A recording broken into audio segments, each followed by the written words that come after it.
বউ হারালে বউ পাওয়া যায়, কিন্তু মা হারালে মা পাওয়া যায় না।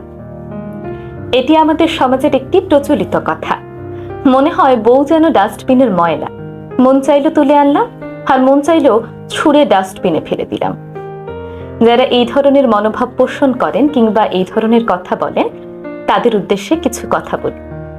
মা আর বউ দুজন দুই মেরুর, একজন জননী, আরেকজন সহধর্মিণী, একজন জন্মদাত্রী, আরেকজন পরিপূর্ণতা দানকারী। তাই মা আর স্ত্রীর মাঝে তুলনা করা মূর্খতা ছাড়া আর কিছুই না। আপনার মা যেমন আপনাকে ছাড়া অসহায়, তেমনি আপনার সন্তানও কিন্তু তার মাকে ছাড়া অসহায়। খেতে বসলে আপনার মা বড় মাছের পিসটা নিজে না খেয়ে আপনার পাতে তুলে দেয়। লক্ষ্য করলে দেখবেন আপনার স্ত্রীও কিন্তু একই কাজ করেন। আপনার মৃত্যুতে আপনার মা যেমন হবে সন্তানহারা, তেমনি আপনার স্ত্রী হবে সঙ্গীহারা।